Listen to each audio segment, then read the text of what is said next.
Good morning. At 10:48 p.m. last evening, two of our deputies arrive on scene at a residence in Seffner, and as you can see from the video, immediately start running towards the residence that's fully engulfed. When they arrive, they see a mother and her boyfriend standing outside screaming for her young child. The deputies start making those inquiries. Is there anyone else inside the house? Is there anyone else still inside? Yes, the mom replies, my young son's still inside.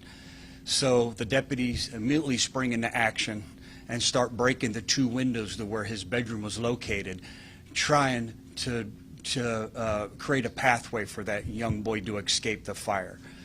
You can see from this video that this room was fully engulfed. That dark, thick smoke made it impossible for anyone to survive inside that room. Nonetheless, the deputies, you could tell by watching the video, even the deputies who were outside that residence were struggling as they kept sticking their head inside, as they kept trying to move the blinds and shine their flashlight to create a pathway, to rescue for this young boy.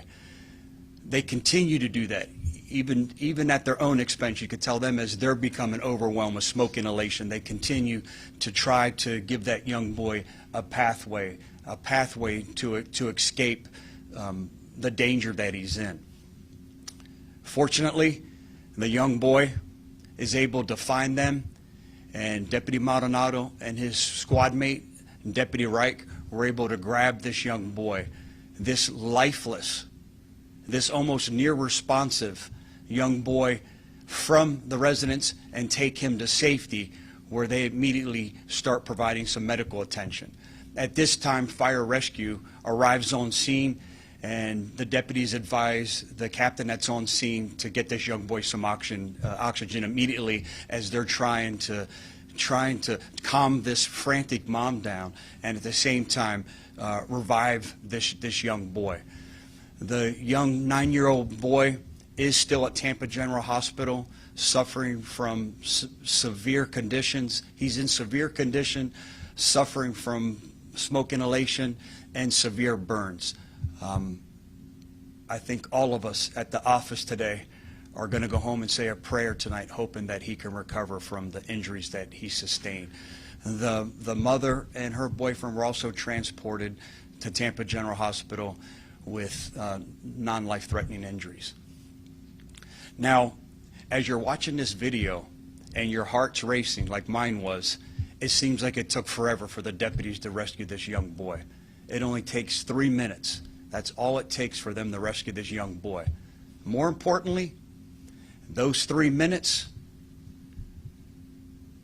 were what was almost the obstacle and caused this young boy to perish. This young boy was minutes away from perishing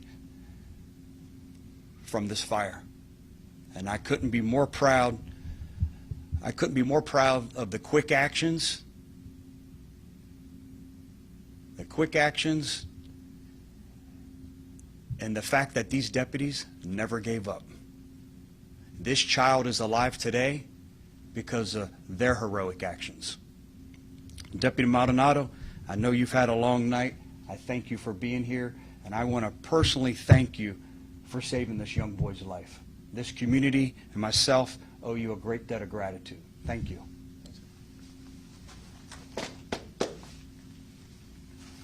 At this time, Deputy Maldonado and myself are available for any questions. Do you mind, Deputy Maldonado, just kind of explaining from your perspective? Sure. Just kind of take us through the arrive. So once I was approaching the house, you could see from a good distance that the house was fully engulfed, a lot of smoke. You could feel the heat coming from the house. Deputy Reich was already on scene, trying to figure out a way to get into the residence.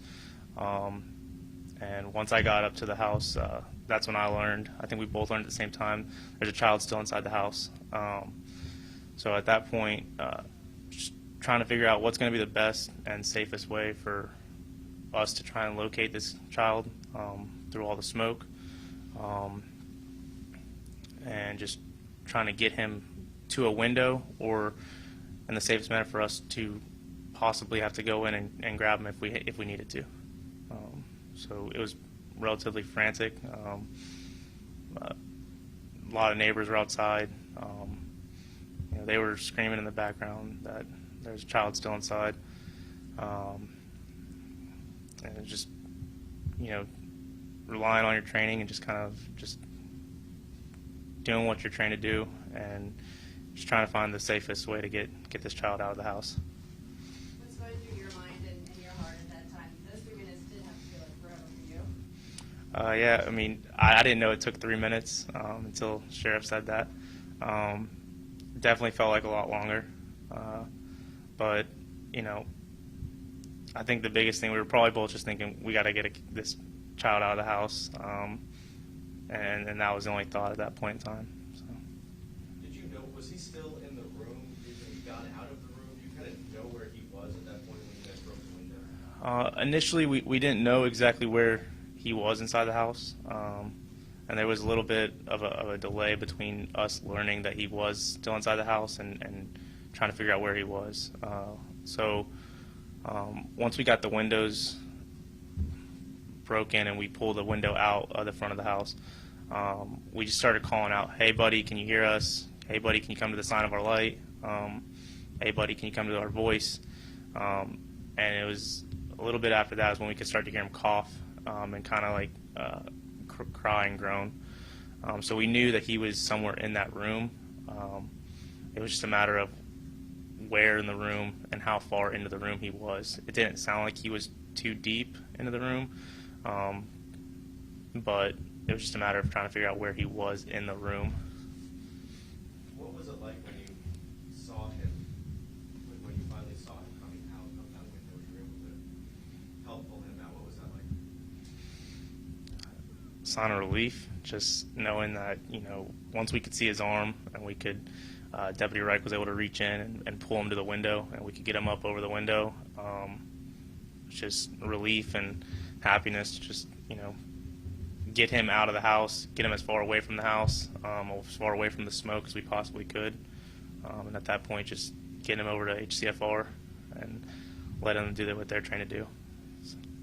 How long did you guys get there before the firefighters arrived? I don't know the exact time. They were on scene pretty much within unison of us getting them out of the house.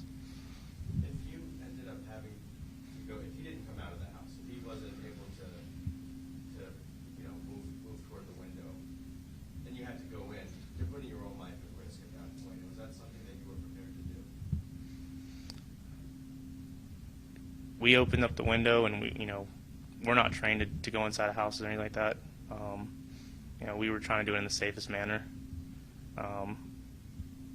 So we did what we could in the safest manner to get him out of the house. But we're not trained to go inside of houses. We're not sure, if this little boy's going to be okay, but how hopeful are you that he will be and that you'll be able to reunite with him and his mom and kind of be able to see him, in a better condition, I guess?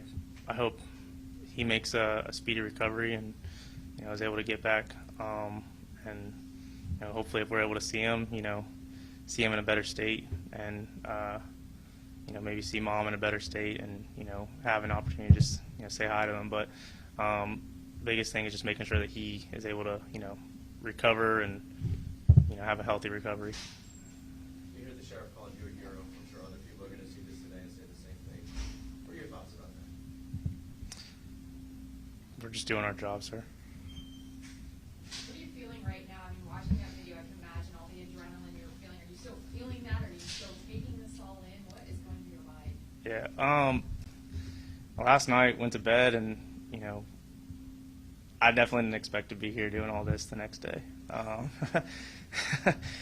So I think I had, we had come down from everything that happened last night. I think getting that phone call this morning was, definitely was like, okay, I guess this is a lot bigger than we thought it was.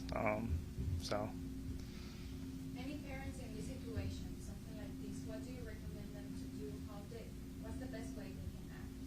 Sure. think it's being prepared, having a plan in place. We always talk about hurricane plans. We always talk about different plans. I think you have to have a fire plan in place. What are you going to do? Is your child on the second floor? Luckily, this one wasn't. That where you need a ladder, or that one of those floatable ladders to get out. It's always being prepared. That's the best way and only way to survive something like this. Luckily, the deputies were able to glean as much information as they could. And again, it's their quick actions, their bravery that saved that child's life last night. And I couldn't be more proud of them. And I know you didn't get much sleep last night, but thank you for being here. That means the world. You know, another part too is this Deputy Maldonado and Deputy Reich, they're young deputies. They're not some seasoned veterans. They both were hired in 2020. This goes back to the training. This only reaffirms to me that the training that we're providing these deputies is working, because you saw they didn't hesitate the way they sprung into action. Now, yes, they're not trained to go into fully golf homes, and at times we do go into fully golf homes. We'll never have the equipment or training for it, but they do it. This last night was no different. They were where they could be to make sure that they were able to survive this incident and give this child every opportunity to survive it as well. Think about that. 3 minutes. 3 minutes is all that stood in the way of this young child living or dying. And it's because of their actions that 3 minutes hopefully will save this child's life today. Any other questions? Have you heard an update from the hospital or family? We didn't. I'll be heading that way in a little bit to see if I can see him, and we'll certainly put something out. That's where I plan to head next, is to Tampa General, to see if we can lay eyes on this child. And again, just I think for our own benefit, I would love nothing more to call Deputy Maldonado and Reich. Deputy Reich, they're off this weekend, so he's already on his way for a weekend trip with his family, and call the two deputies and tell them his condition. Hopefully I'm able to report some good news. This is another reason why I provide the deputies with the tools and equipment, the training that they need to save lives. This is a perfect example that there's so many deputies out here that the probability of them arriving on scene before a fire rescue in a lot of different scenarios that are medical conditions or fire conditions is a reason that I provide them with the equipment. Every patrol deputy that we have has an AED. We're saving lives every day. Narcan, because of the amount of overdoses that we're facing. Whatever piece of equipment they may need, they're going to have, so they can spring into action like they did last night and save a life. You know, others may have, I guess, waited, like, if they weren't trained, I guess, maybe just waited until the fire rescue came, but these deputies stepped in and got right into action. What does that say about your team here? The selfless service to others, the motto that this team, the 4,000 men and women of this office, that they live by. Selfless service to others. That's what they do every day when they kiss their loved ones goodbye and head out to work, not knowing what the shift ahead holds in store for them.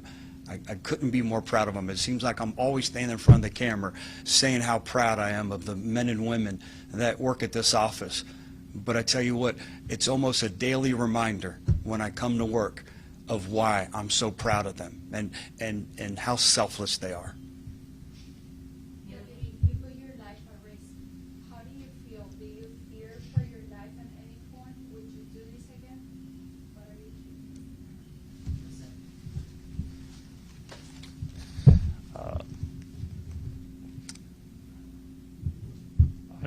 We're just doing what we're trained to do. I'm not gonna go throw myself into, harm's way for fun. But just, if somebody's in risk of great harm, we're just doing what we're trying to do. Last question? Do you know the cause of the fire? I do not, ma'am. Could you say and spell your first and last name for us, please? We'll get you all that too. We'll give you names of both deputies, how long they've been employed here. We'll get you all that information, the address where the fire occurred, everything that we have. We'll be putting that out.